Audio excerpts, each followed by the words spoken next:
Olá, bem-vindos a mais um episódio do podcast Walking Meeting. Hoje estamos a caminho do Guicho, já explico, e estamos prontos para muitos quilómetros de boa conversa com o Carlos Martins da BMW. Vamos falar sobre liderança. Vai ser hoje uma experiência um bocadinho diferente, já que vamos pela primeira vez fazer uma driving meeting. Vamos a isto, Carlos? Vamos a isto. Bem-vindos ao Walking Meeting, o podcast do Departamento de Marketing. Sem tema nem lugar fixos e apenas uma única condição: alguns quilómetros de boa conversa com alguém que, como nós, tem paixão pelo marketing, pelas pessoas e pelos negócios que querem crescer. Calça os ténis, venha caminhar connosco. Carlos, contigo tinha mesmo que ser uma driving meeting. Na verdade, foi o pretexto que arranjámos para dar uma volta neste incrível BMW. Que avião! É a primeira vez que o fazemos em driving meeting, mas a pé ou de carro, a gênese das nossas conversas mantém-se: sair do escritório e olhar na mesma direção. Isso é possível aqui dentro do carro. Carlos, tu conduzes enquanto vou apresentar-te de forma muito breve. O Carlos Martins é Brand Communications and CRM Manager na BMW Portugal, é engenheiro de formação e começou a sua carreira na Security Saint-Gobain. Depois seguiram-se a Siva, a Mercedes e a BMW, onde se mantém até hoje e onde tem assumido diferentes responsabilidades nas áreas de produto, vendas e marketing. Carlos, além dos motores, há outra constante no teu percurso: as pessoas. Eu sei que as relações humanas é uma área sobre a qual tens muito interesse e tens estudado cada vez mais. E gostava mesmo de começar a nossa conversa por aí e perguntar-te como é que tu vês o impacto da transformação digital ou da tecnologia em geral nas relações. Há uma transformação relacional também. Olá Inês, boa tarde. Antes de mais, obrigado pelo convite e por esta driving meeting. Acho que é super oportuno. Acho que desde que me lembro que ando em coisas com rodas e por isso acho que isto faz sentido. Sim, não podia estar mais de acordo contigo. Eu não sou daqueles que acham que a transformação digital é um diabo em pele de cordeiro. Acho que tem acrescentado muito às relações entre as pessoas, que é uma área que me interessa bastante. E talvez, como em tudo na vida, tem pontos positivos e pontos que são claros desafios para nós, como seres humanos, essencialmente como seres humanos, e depois como profissionais que somos, além de pessoas. Vejo imensos pontos positivos nesta transformação, porque é claramente uma transformação relacional também, a maneira como a digitalização entra na nossa vida, e também como pessoas, porque nos aproxima em muitos campos, permite que pessoas que nunca provavelmente tinham pensado estar em contacto, hoje o façam de uma forma simples e rápida. E quando digo pessoas, digo instituições, empresas, clientes ligados a empresas que nunca lhes passou pela cabeça. E isso traz um valor acrescentado, porque acho que é nisso que todos trabalhamos, é tentar trazer valor, quer às nossas relações, quer às nossas empresas, àquilo que procuramos no nosso dia-a-dia. Claro que é o reverso dessa medalha, que tem a ver muitas vezes com o isolamento, com a dificuldade no relacionamento, que isso traz, especialmente talvez às camadas mais jovens, que não viveram épocas menos digitais e, portanto, não se apercebem às vezes das mais-valias dos relacionamentos mais tradicionais, chamar-lhe assim. Mesmo assim, acho que o saldo é claramente positivo e cabe-nos também a nós, que temos a noção dessas mais-valias, poder passar esse conhecimento e saber integrá-lo nas gerações mais jovens e, sobretudo, aprender também com estas gerações mais jovens. Porque eles trazem uma dimensão de conhecimento digital e de relacionamento que nós não temos. E falo por mim, acabo por aprender imenso seja com os meus filhos, seja com as gerações mais jovens que nos chegam às empresas, seja com um estagiário, seja com um colaborador mais jovem, a forma como a informação flui, a forma como eles contactam as pessoas e interagem, tem pouco a ver com a nossa forma tradicional. Carlos, eu sinto A velocidade é impressionante. Muita velocidade. E que se calhar a relação é deixada para uma fase de antes tudo dependia da relação, não é? Neste momento, por exemplo, a pesquisa de informação pode ser autónoma e não carece de uma relação humana, Sim, mas depois permite uma relação humana mais informada e mais interessante. sim. E noto muito isso na velocidade. Estou contigo nessa experiência. Sim, sim, de facto. Tu vês hoje a forma como os jovens obtêm informação. Infelizmente não é só os jovens, porque os mais experientes também vão aprendendo com essa mecânica e rapidamente chegam lá, porque eu acho que esta coisa da era digital, isto é para toda a gente. Só é preciso uma coisa, é querer. E querendo e tendo essa abertura para evoluir, pois não vejo problema nenhum nesta adaptação, que é claramente um enriquecimento.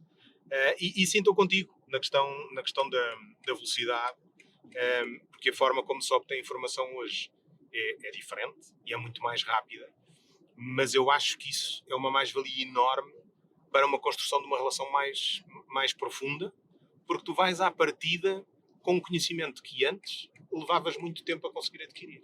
E por isso as relações, diria que até se conseguem construir de uma forma mais rápida. Às vezes ao contrário daquilo que se diz por aí, que as relações são mais frias e distantes. Não penso necessariamente assim. E então no contexto profissional não penso mesmo nada assim. Carlos, falaste no contexto profissional e sendo tu um profissional da área de marketing, gostava de saber como é que vês a relação das marcas. Também ela está mais humana? Como é que é na BMW?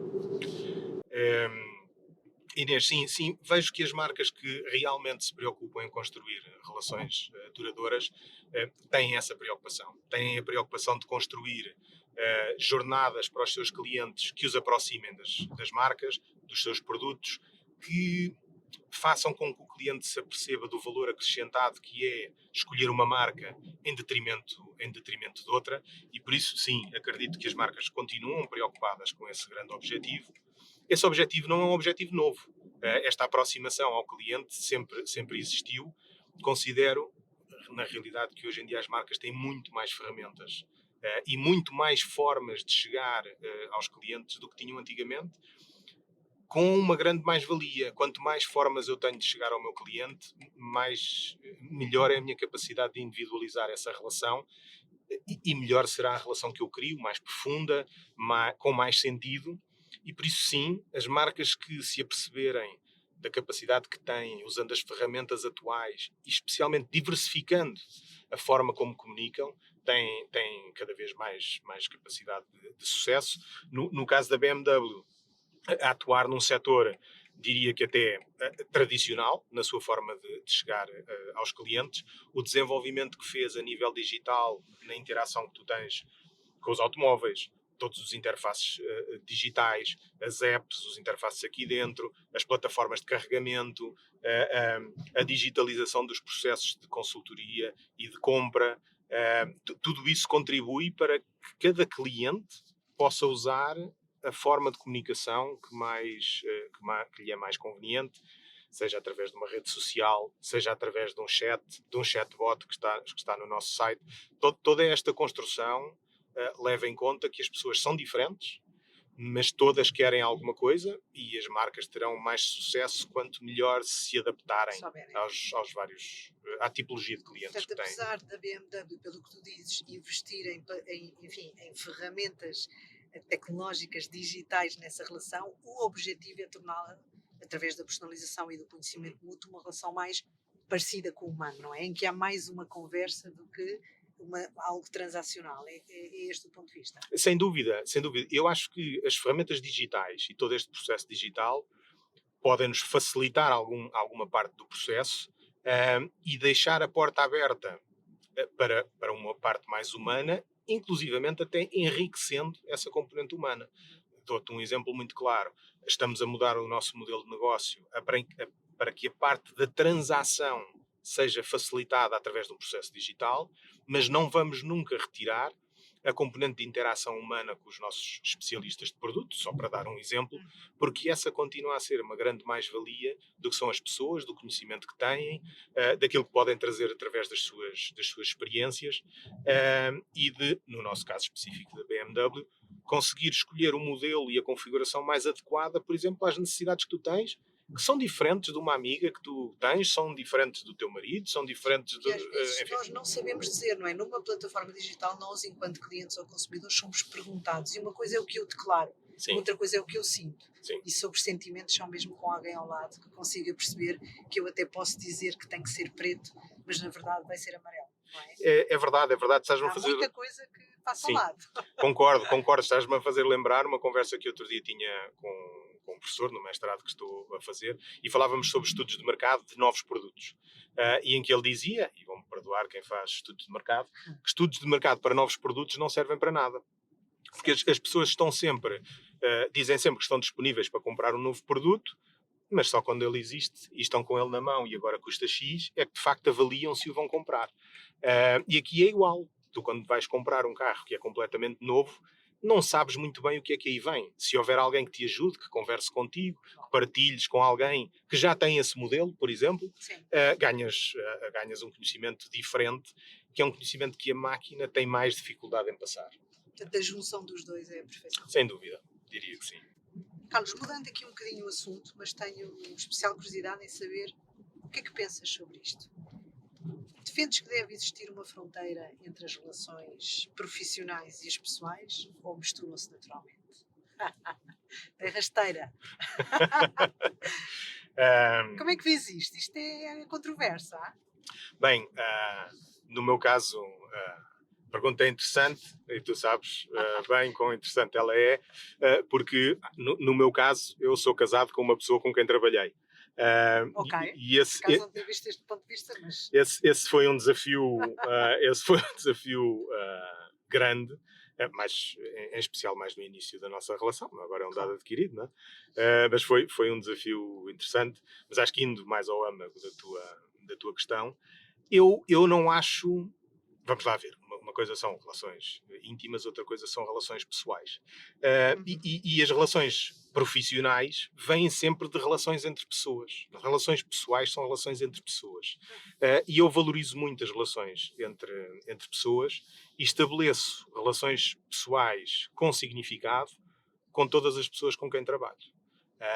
E por isso esta é a minha forma de trabalhar, e eu gosto de me envolver na vida das pessoas, na medida em que elas o permitam e acham conveniente, porque genuinamente me interesso por elas. E, portanto, sejam profissionais que trabalham comigo ou os meus amigos, eu interesso-me genuinamente por eles, se calhar em níveis diferentes, Claro. mas não consigo dizer, não, eu com esta pessoa tenho um relacionamento profissional, como normalmente se costuma designar, e eu acho que isso até aporta aqui algum cariz negativo. Essa coisa do relacionamento profissional, sim, gera um distanciamento que eu acho que não precisa de existir, porque cada um sabe aquilo que quer entregar e está disponível a entregar.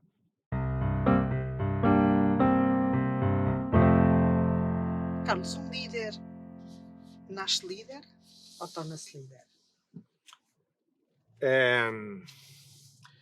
Eu acredito que há pessoas mais carismáticas do que outras, acho que isso é inevitável. Nós vamos crescendo e vamos percebendo que há pessoas que têm uma presença mais marcante, que há pessoas que conseguem captar de uma forma melhor do que outras a atenção das pessoas com que interagem, e essas coisas, se é verdade que pode haver uma certa predisposição, também acredito, e há muitas provas dadas, que tu podes aprender. Podes aprender a comunicar, podes aprender a relacionar-te, podes aprender a trazer a atenção sobre ti e sobre aquilo que tu queres falar. E há muitos exemplos disso. Aliás, por exemplo, na política, então, há imensos exemplos de pessoas que até são tímidas, mas que depois, em cima de um palco, ou depois devidamente ensinadas e acompanhadas, conseguem transformar-se em comunicadores hábeis. Mas nós sabemos muito bem que há aqui uma componente que tem a ver com a energia. E eu acredito nesta questão energética que a pessoa tem em si, mas também na componente energética tu consegues mudar a tua energia. E ao conseguir mudar a tua energia também consegues transformar o resultado que deitas cá para fora. Dito isto, acho que quem queira de facto ser um líder competente e que acrescente valor às equipas, tem que trabalhar para isso. Quais são as características fundamentais que tu dirias um líder ou tem que ter ou tem que trabalhar para ter? Olha, eu acho que um líder, acima de tudo, mas esta é a minha perspectiva, eu sei que nem sequer é muito consensual, mas vou-te passar a minha perspectiva. Eu acho que um líder tem que ter a capacidade de entender as pessoas que estão à sua volta, de se relacionar com elas, mas de se relacionar com significado. E aí é que eu falo muito da importância das relações e de saber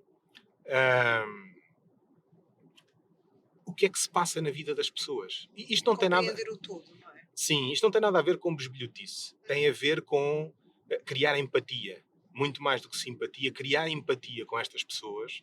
Porque há uma coisa que tenho aprendido, é nós quando falamos com uma pessoa só sabemos o bocadinho que ela mostra. É muito importante não fazer julgamentos, mas ter a margem de manobra para perceber que há muito para além daquilo que a pessoa nos está a mostrar e que isso por vezes condiciona as suas atitudes.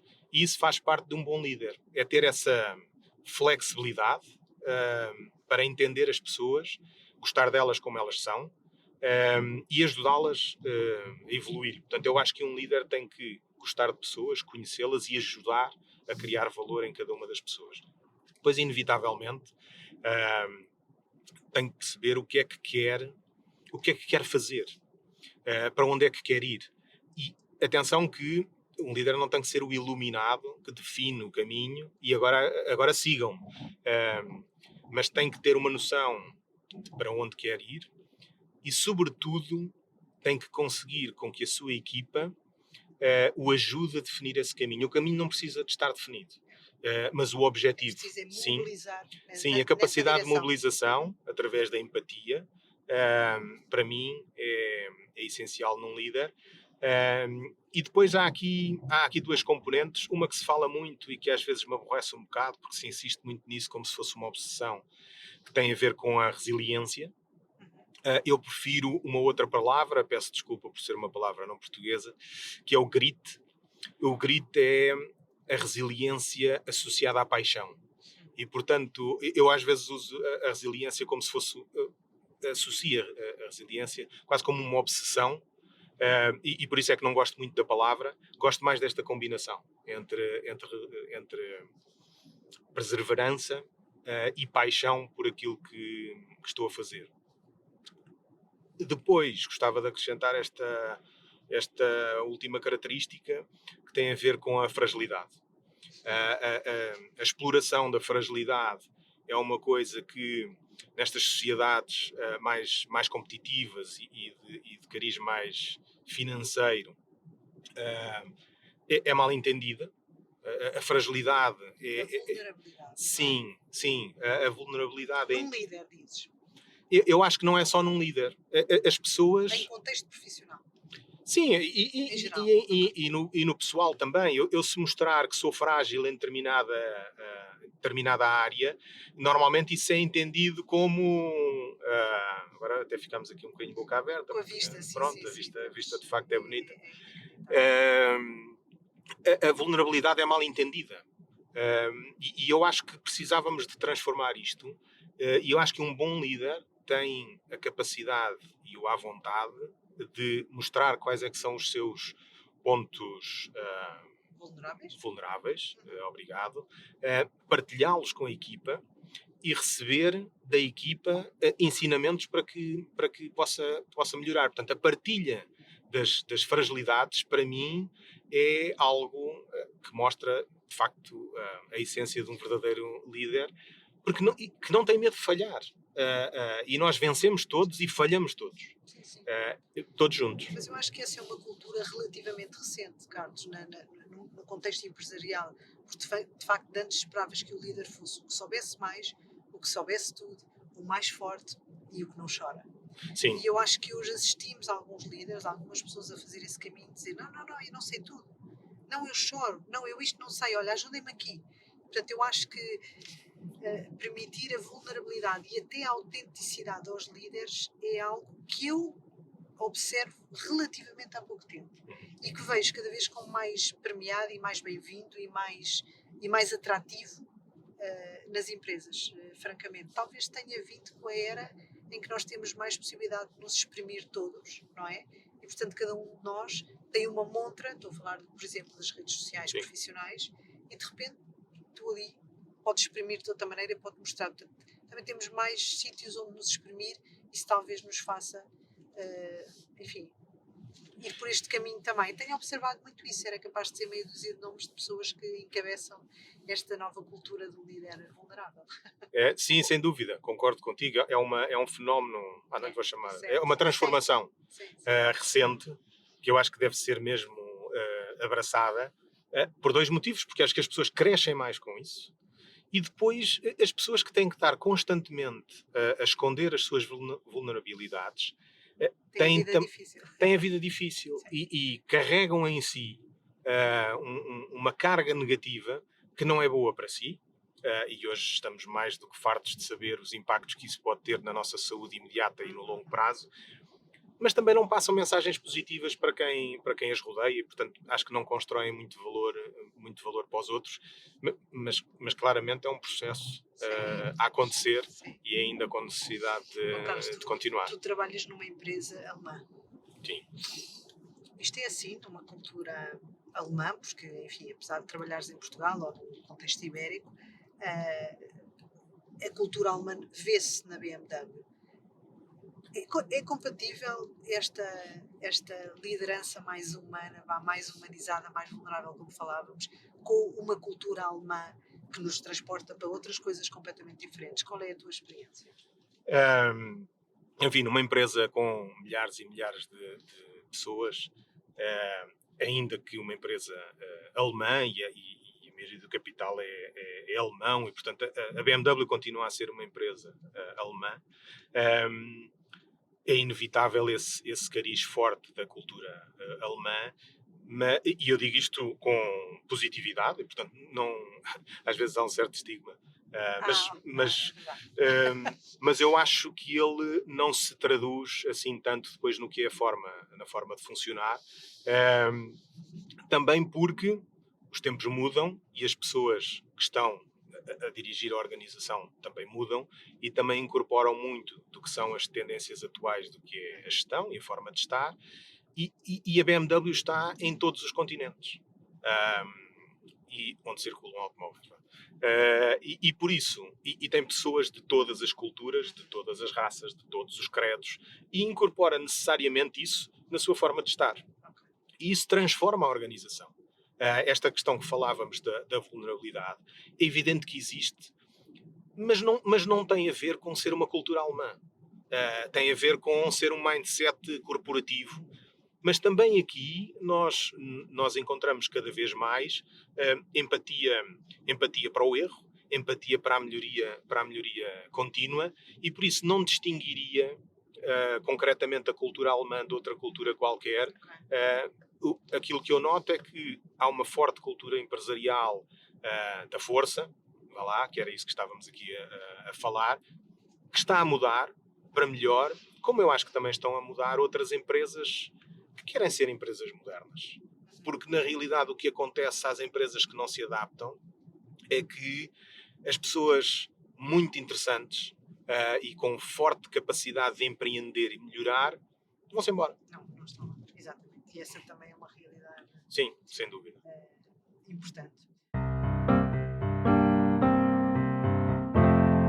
Carlos, liderança e hierarquia muitas vezes estão relacionadas, mas do que eu vou observando hoje, cada vez mais há modelos de colaboração entre empresas e da empresa com os seus parceiros que não têm nada a ver com hierarquia.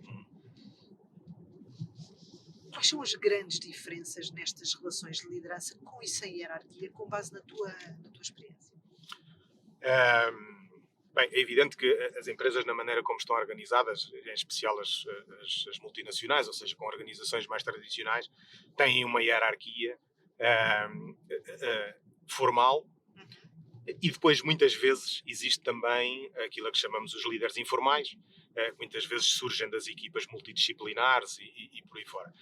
Na nossa empresa, concretamente, e em algumas multinacionais que conheço, continuam a existir as hierarquias, em que o líder muitas vezes é olhado como um chefe, e aqui estou-lhe a dar uma conotação negativa, de uma forma premeditada, mas em muitas vezes também é o líder que acolhe a equipa, que acrescenta valor, que ajuda a trilhar o caminho e fazem esse percurso de forma conjunta.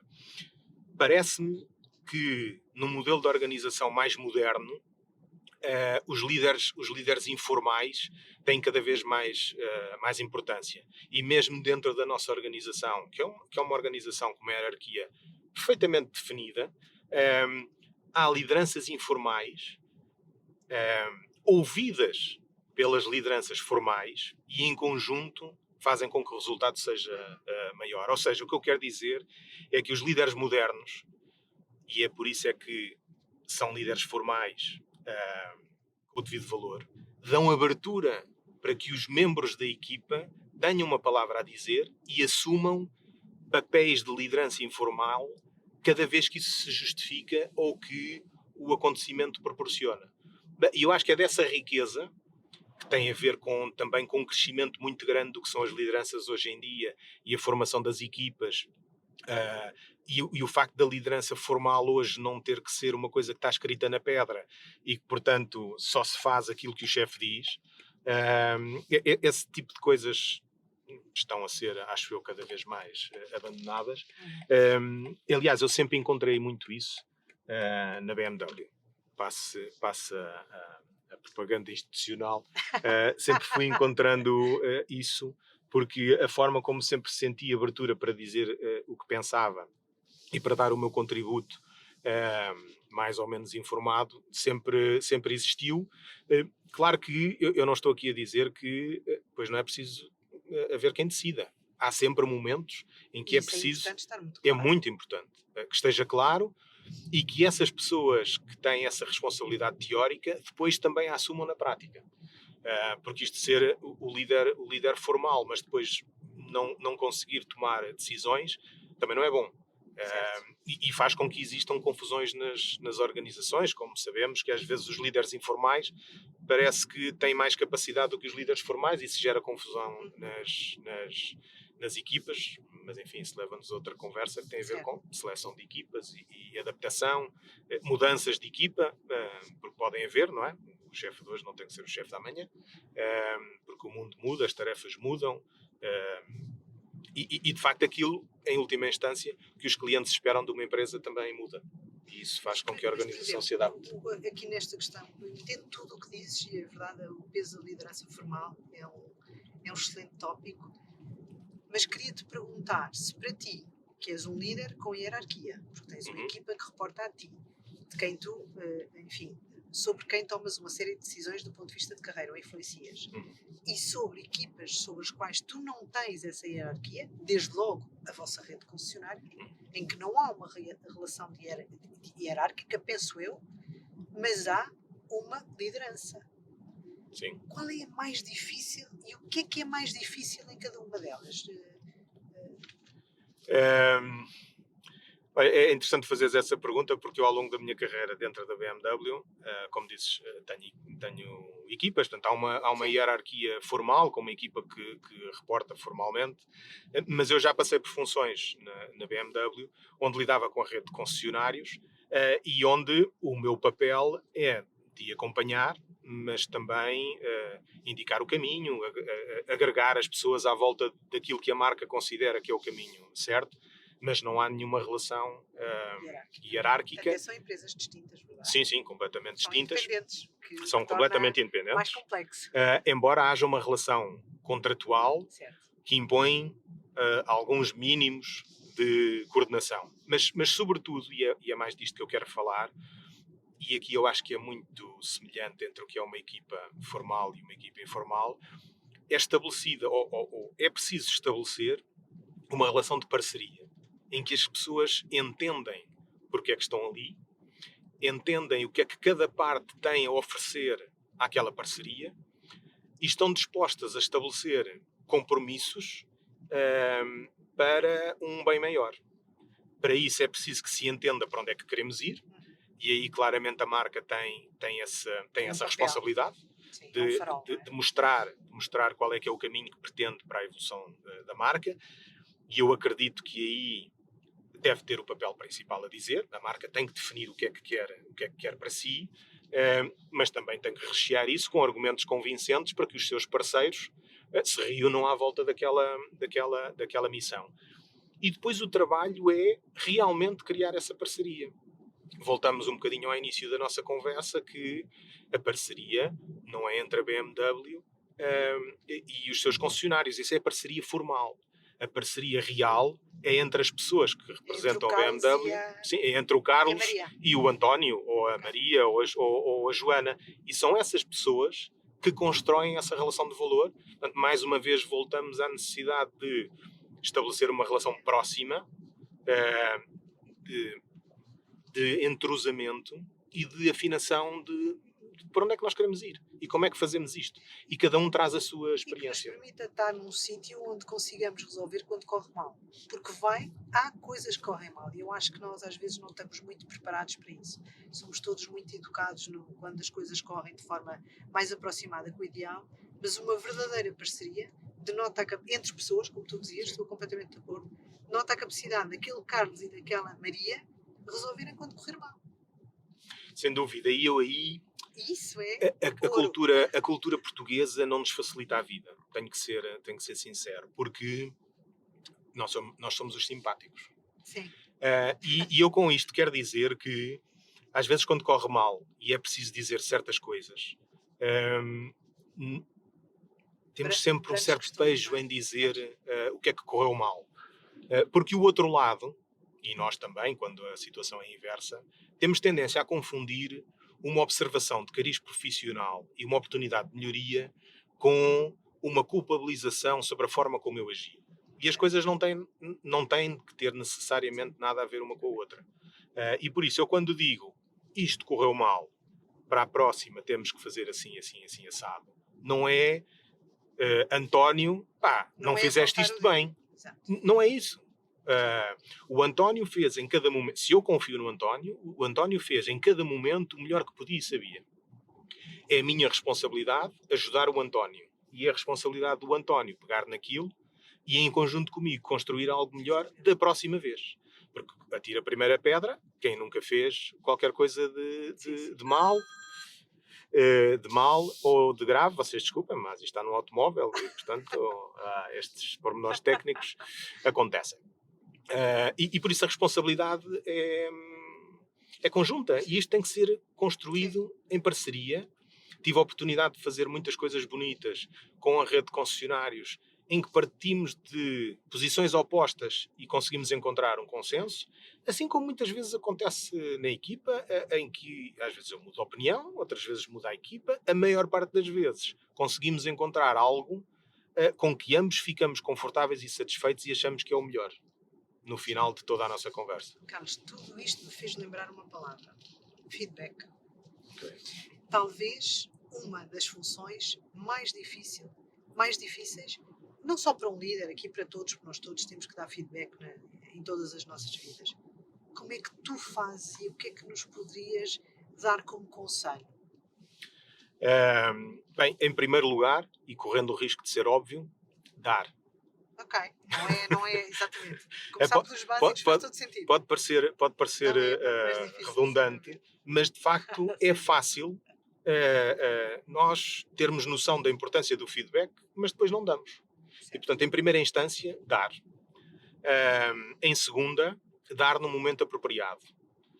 E eu quando quero dizer apropriado é fora do calor do momento, sempre. E portanto há aqui uma pausa sagrada, como gosto de lhe chamar, não sou única. Há uma pausa sagrada que acho que é importante, quer para quando é para dar feedback mais positivo, quando é feedback mais negativo. A pausa sagrada é importante para relativizar a importância do que aconteceu. Porque mesmo quando nós achamos que foi a última Coca-Cola do deserto, e nota que eu disse Coca-Cola, muito obrigada. É importante também perceber, relativizar isso, para lhe dar a importância adequada. Portanto, dar na altura certa, não deixar resvalar, porque senão as coisas depois às tantas perdem importância, e olhar para o feedback como uma oportunidade enorme de construir mais qualquer coisa. É mais uma pedra na casa que estamos a construir em conjunto, seja porque a situação correu espetacular, de forma espetacular, ou porque não correu assim tão bem, mas é sempre uma oportunidade para construir mais um bocado e dar. Tu tens momentos estruturados para dar feedback, a tua organização impõe-vos isso, ou para ti o feedback deve ser absolutamente ongoing com essas regras que tu regras, enfim, Ambos. Portanto, a empresa tem momentos de feedback, vou-lhe chamar, obrigatórios, nos processos de avaliação de todos os colaboradores. Portanto, há momentos de feedback formais, mas claramente são insuficientes. E, portanto, estes momentos de feedback formal têm um objetivo, que é construir uma avaliação geral do que foi o desempenho ao longo do ano. Nós até temos um momento de feedback formal também a meio do ano, para não ser tão espaçado, mas invariavelmente o feedback tem que ser dado de forma mais constante, quer, não sei se é uma avaliação mensal, não queria estar aqui a colocar uma barreira de tempo, mas tem que haver uma cadência normal, mas há feedback que é no café. É no café a seguir à reunião. É construído também de pequenos momentos onde tu identificas uma oportunidade de passar algo de valor àquela pessoa. Tu, enquanto líder, recebes feedback. Como é que reages a isso? E não estou a falar de feedback da tua hierarquia, da tua chefia, da tua equipa. Quando dás feedback, recebes, não é? Quando abrimos uma porta, dá para passar para os dois lados. Como é que tu reages a isso? Eu acho que reajo bem, não tenho aqui equipa para dizer, mas eu acho que reajo bem, e pelo feedback que eles me dão, eu reajo bem. Sim, eu acho que, quer dizer, eu não sou melhor que ninguém, eu também tenho os meus desafios pessoais e os meus desafios emocionais para trabalhar. E é evidente que toda a gente gosta mais de receber uma palmadinha nas costas do que dizer, olha, não estiveste bem e tal, deixaste-me pendurado, ou pronto, seja lá o que for. Sim, eu tenho muito orgulho na equipa que está comigo e nas enormes capacidades que têm, e uma delas é dar-me feedback. E eles dão-me feedback das coisas que vão acontecendo, das decisões que tomamos, das informações que lhes passo, daquilo que estão a sentir dentro da empresa, dentro das suas funções. Tenho a honra de que eles partilhem isso comigo de uma forma muito aberta, muito transparente, e isso faz com que tenhamos também uma relação que eu acho que é sólida e que é construída com estes momentos. E, portanto, recebo com muito agrado feedback da minha equipa e tento construir sobre isso. E às vezes, não te escondo que nem sempre entendo o feedback à primeira, e preciso de construir sobre ele. E às vezes demora um dia, 2 dias, uma semana, para perceber realmente o que é que eu tenho, que valor é que eu posso acrescentar com este feedback que me dá.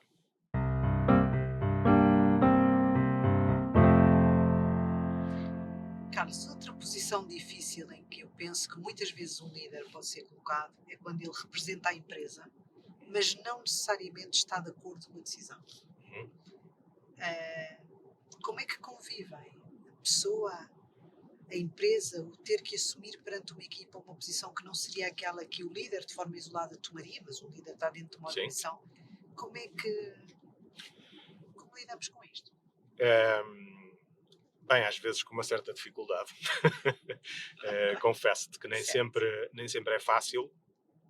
Eu não sou o tipo de pessoa que, se a empresa decide algo completamente diferente daquilo que eu acho, que faço uma defesa cega e desargumentada disso só porque sim.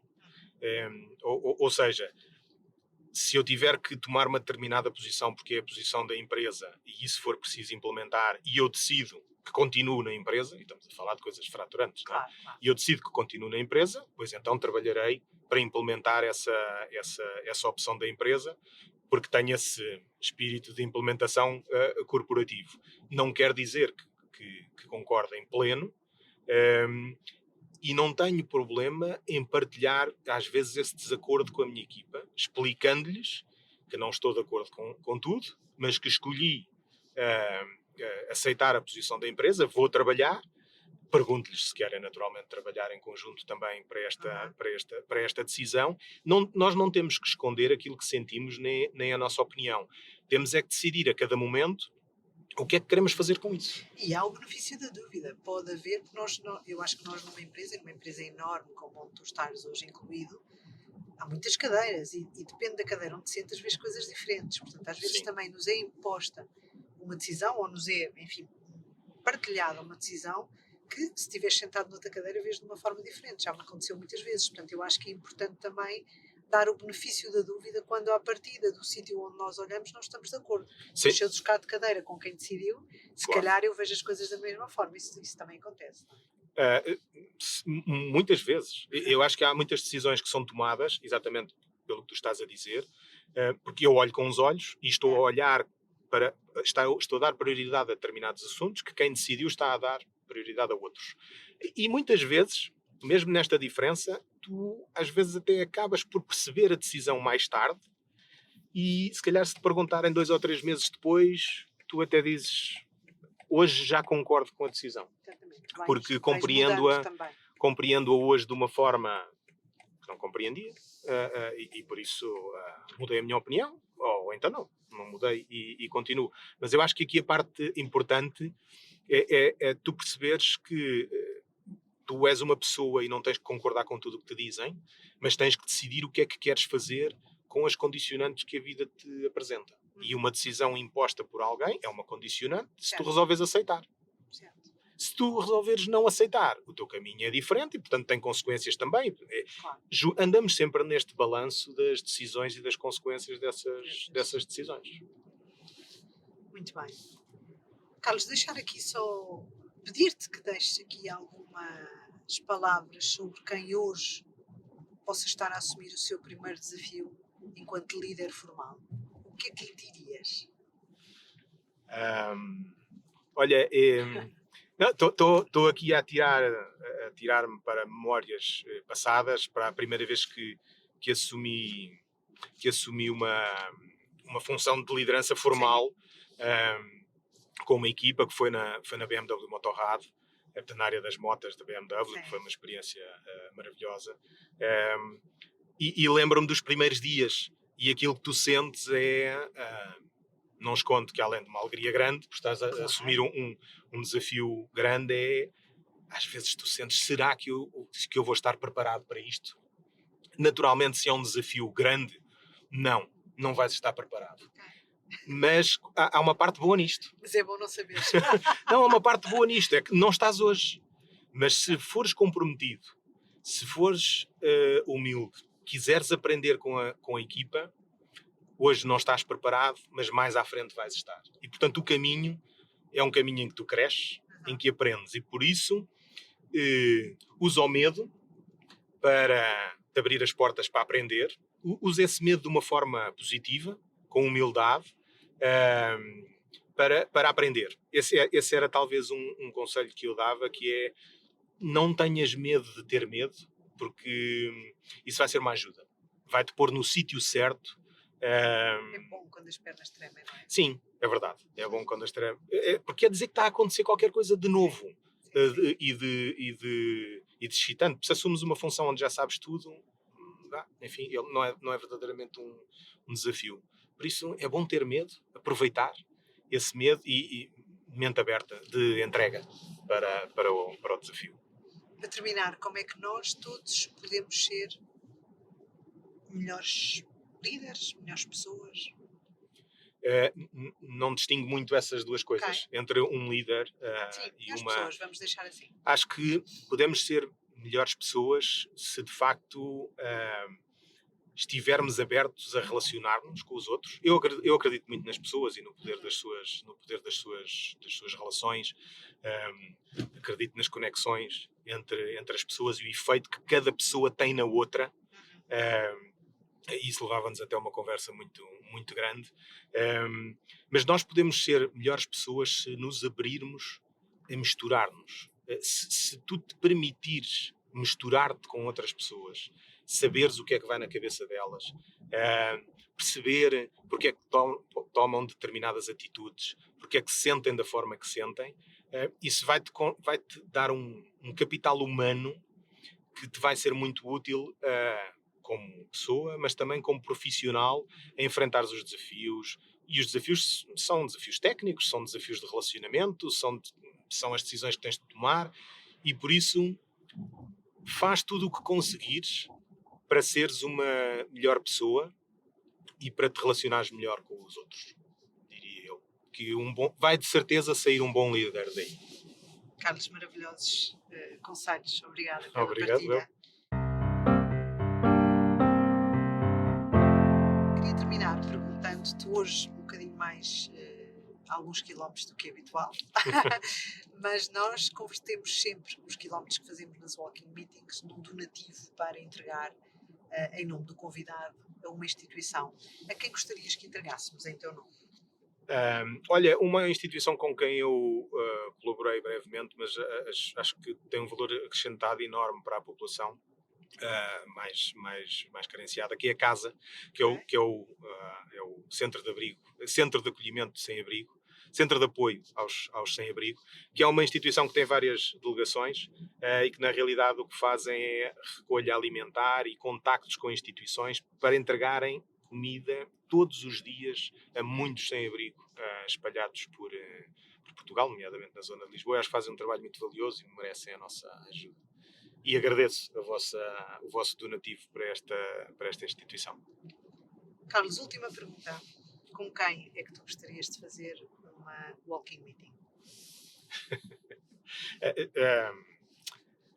Só uma, tá? Sim, pois, a pergunta é difícil, mas eu escolher é difícil. Escolhi o António Variações. Uau! Acho um perfil extremamente interessante, um homem relativamente fora do seu tempo, pelo menos do seu tempo no país onde estava, e isso trouxe-lhe inúmeros desafios. Claramente o exemplo de um líder que foi capaz de definir o seu caminho e ir e levar pessoas consigo, de uma abertura artística e intelectual fora de série. E eu acho que precisamos de mais pessoas como ele, e gostava muito de ter tido a oportunidade de falar com ele do que é que lhe ia na cabeça e como é que ele via isto, e como é que nos via a nós como humanidade. Muito bem, Carlos, muito obrigada por esta viagem, deliciosa vista. Obrigado. Ótima conversa, muitíssimo obrigada. Gostei da experiência da driving, não é? Gostei foi bastante foi da experiência. Obrigado eu, Inês, também pelo convite e por esta oportunidade de partilha tão carinhosa. Obrigado. Terminamos assim o 21º episódio do podcast Walking Meeting, hoje com o Carlos Martins a falar sobre liderança. Obrigada a quem esteve desse lado, esperamos sinceramente que nos tenha ouvido de ténis calçados, hoje nós não os tivemos, e a caminhar connosco. Todos os meses temos um novo convidado. Obrigada e até ao próximo episódio.